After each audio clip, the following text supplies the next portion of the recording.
there, Z here, and I had a lot of fun with that first one. Episode 1, it was a fun time. It's always fun to come back to a game that I absolutely love, and what's not to love about that first one? Let me run down for those of you who have not watched the first episode, because you don't want to put yourself through the torture of watching one of my videos. I understand, okay? But we had bears, we had wolves, we had old blind women, and we had a homeless man with the voice of an angel. So, you know what? I'm just going to play the second episode, and we'll see what goes on about it. Is it going to get better? Is it going to start sucking Fallout 76 style? Who really knows? Let's see.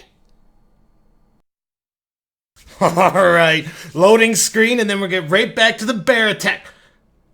Oh, come on, Long Dark, really? I wanted to see what was going to happen. Mainly because I imagined my character would shoot his invisible gun and make pew-pew noises with his mouth until the bear gets so embarrassed for him that he just kind of walks away, but fine. I guess we're just going to skip the epic bear attack scene and instead focus on this grizzly trapper by the name of Jeremiah. Apparently him and this bear have had multiple run-ins with each other in a very Captain Ahab in the white whale type way.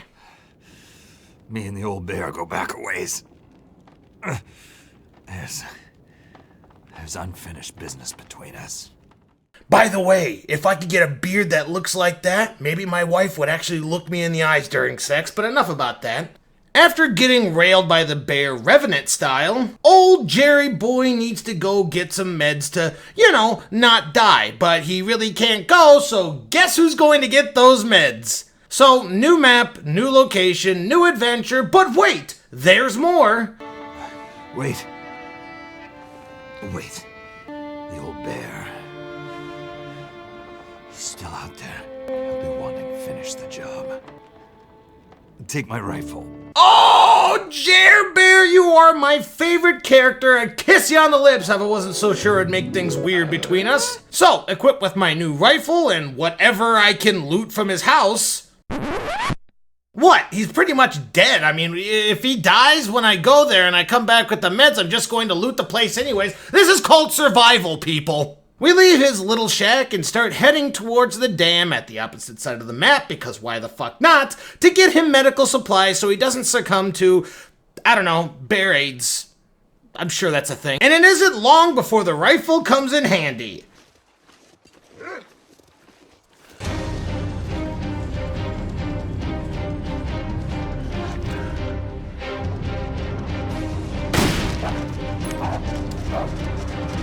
Hell yeah! I am a god now! I fear no man! I fear no animal! I am actually out of ammunition. Thanks a lot, Jeremiah. 2 bullets? Thanks a lot. If I was any worse at shooting, I'd be traveling down that wolf's esophagus right now. But after the ceremonial teabag halo style, I continue on my journey, and it was around this time that some people would be able to see this for what it is. A fetch quest. Yes, sir, by golly, the signs are all here. Go to a certain spot, most likely as far away as possible to pad out the runtime, find something inconsequential to push the story forward, come back with said thing, and then go off to grab another thing. And yes, for games like World of Warcraft and RuneScape, fetch quests are a little bit of a tired and boring way of making the game sing longer than it should. But here's the rub, ladies and gentlemen. What this game lacks in, good storytelling or competent voice actors or a mouth animation budget, it makes up for tenfold in atmosphere and random events. And let me tell you, brothers and sisters, this game is literally oozing with that. Take this little story, for example. Halfway to the dam, I decided that I need to find some place to warm up, eat some food, and drink some water. I noticed that there was this frozen beachfront property by this lake, and I thought to myself, what a stroke of luck! It's almost like someone programmed this for me here to give me the strength to make it to the rest of the journey. And after looking around, I noticed I could find some lines, and I could find a hook, and I could put them both together, and hey, I could actually make some fishing tackle. What a thought, I said to no one important. I'll go fishing, get some food, bed down for the night, wake up, cook my fish, eat it, and live like a king for one night. So I head out of the fishing shack on the lake, but I forgot that I actually have meat on my persons, and hey, in this game, it attracts wolves and bears from far and wide. So after doing a little bit of a rope-a-dope on them, I finally get to my fishing spot, start a fire so I don't freeze while I'm fishing, and just kind of fish for a couple hours, and everything is just going perfect. Everything is finally going my way. Oh. Oh, okay. A blizzard snuck up on me, and now I can't see 5 inches in front of my fucking face! It's good. No, it's fine. It's fine. I'll find it. How hard could it be? I kind of know the general area. I'm just gonna walk backwards. How hard could it be? A few moments later. I'm in trouble. I'm dead. I'm fucking dead, and I don't remember when it autosaved. It probably autosaved when I was fishing. I'm fucked. Oh, I'm so fucked. What a lovely time I'm having. There it is. There it is. There it is. Inside, inside, inside. Quick, quick, quick, quick. Whoo! Well, hypothermia be damned. At least I got my fish. Now, take that whole event, that whole peaks and valleys of that entire thing, and times it over and over again. This is why I love this game even before the story campaign came out. All that bullshit you had to overcome in the turn of a hat, and now that you survived it, the morning sky looks all the sweeter. Anyway, back to the actual story. So, on my way to the fucking wolves! These things are absolutely... I don't remember there being this many wolves in this game. Did they just, like, breed like rabbits? What is happening? This is an infestation! Thank God they're programming his shit though. Pro tip from your old buddy Z, Pro Gamer Z here. If you're being chased by a wolf in this game, go to a ledge where they can't get to and they'll just run off whimpering. I have no idea why, and I know it sounds really cowardly, but hey, they don't have an option to gouge out the wolf's eyes and kick him in the balls while screaming and crying like a little girl, which is what I would do in real life, so I have to find a workaround, you see? And it's around this time that I notice you definitely find a lot of repeat items that you don't really need a lot of. Things like sewing kits and storm lanterns and fishing line, but you know what you don't see a lot of? Fucking bullets. You know, the thing that really helps you survive in a harsh environment when you have a rifle and are surrounded by things that want to eat you. I mean, you have a better chance of finding a Fabergé egg in this game than bullets. It's like the game's an awful salesman. He comes up to you and he says, "Hey, what can I do for you, Zach?" And you're like, I just want some bullets right now. Oh, bullets, definitely something that you need in this game, but you know what else you need? 13 sewing kits. And I'm like, no, I just want bullets. That's all I want. I only have like 2 with me. And I was like, oh, definitely, Zach, I understand you. You're a bullet kind of guy, and I can respect that. You're a very respectable person, Zach. But I also do think that you need 8 t-shirts. Long dart, come on, I just need bullets. Of course you need bullets, Zach. Who do you think you are? Who do you think you're talking to? We've had a lot of great times together here, Zach. How many hours have you played this game? 300, 400? I know you, Zach. You need bullets, and I can get you those bullets, and I completely understand that. What about 6 cans of dog food? But if you're able to dodge enough doggos to get to the dam, whoop, the bear tries to attack you, then kind of anticlimactically just kind of lumbers off. A little bit of a jump scare, just so you know, hey, there's a bear out there looking to kill you. That's it. Anyway, now you're in the dam and you find medical supplies and as much junk that you can stuff in your pockets from this cluttered, dark-ass area, then head back to a fucking nether blizzard game? Really? So, after you spend the night there is what I was meaning to say, you finally get back to heal up your trapper friend and he repays you by regaling you with a story about a man who happened to kill a bear in the past by using a big-ass spear that's located in a cabin a couple miles away. So, guess what? Your ass is gonna go out there and find it to kill the bear that's following you. I don't know why the trapper has been having these multiple scrapes with this bear and didn't decide to go get the spear himself. Little bit of a plot hole right there, but let's not fret about that. We're bear hunters now, bitch. So we need to travel across a couple maps to get to our location that's just infested with wolves, another bear attack, and my boy Methuselah. Hell yeah. And from here to the spear, you definitely get some beautiful vistas, awful weather, and a little bit more in-depth detail on this Aurora Borealis phenomenon, since on this long trip, you will definitely be going through the night cycle, and that's where things get really strange.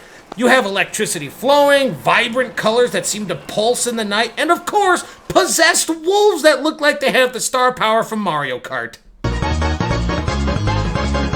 So, after killing more wolves than wolf cancer, I'm sure that's a thing, shut up, you get the spear, fix the tip of the spear with a smelting furnace, and now you're ready to kick some major bear ass. But it's not like the bear will mess with you now. Yeah, Yeah, go ahead. You had a gun before, a weapon that some would say is the best killing device of our generation, and he messed you up so bad. He was so confident that he was coming after you when you had that gun. But now that you have a spear, something that was used hundreds of years ago, and nobody uses it now besides people who want to look cool when they're hunting or fishing, now you don't want to be fucked around with. Now the bear knows you ain't messing around, and now he's a little bit scared. Are you kidding me?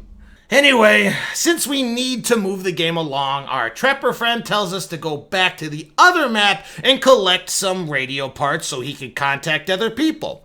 We go there, and that's where things get really difficult, because in this map, there's not really a safe area, you know? There's wolves, there's extreme weather, there's ice that you can fall through and get hypothermia, but safe places that will block the wind and provide you with respite from the barrage of bullshit that you're surrounded by is very, very slim.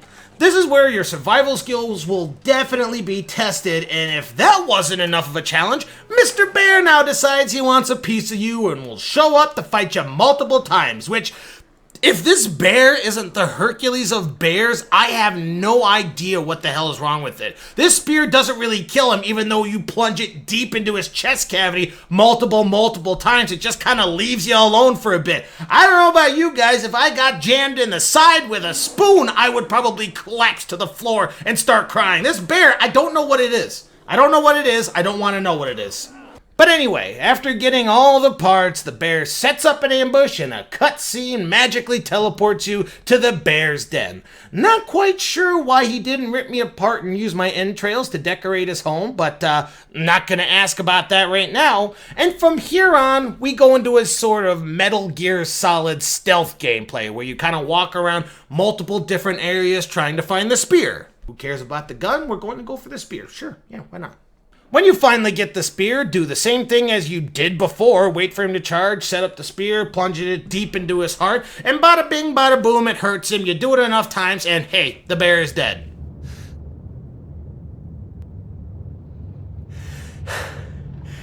I'm sorry. Such a majestic creature. Come on, Will, sack up. He was trying to kill you, okay? Now go back there and make a marble bag out of that bear scrotum, or I will forever disown you, Will. Well, the rest of the episode was just kind of chill. You know, we fixed the radio, Will calls the place where Astrid is apparently heading to, it blows up, Jeremiah asks you to deliver a message, which means, yep, go back to the fucking dam all the way across the map, travel through it, and apparently get knocked out by this crazy hippie. A locked metal case is a thing of the old world, stranger. It's a world of closed doors and things being off limits.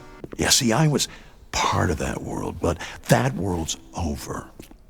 In my world, see, there are no locks. God, guy, I get it. You're an environmentalist, extremist hippie. I understand. The only way you could hammer it in any harder is if the song Signs was playing in the background right now. It's a world of closed doors and things being off limits.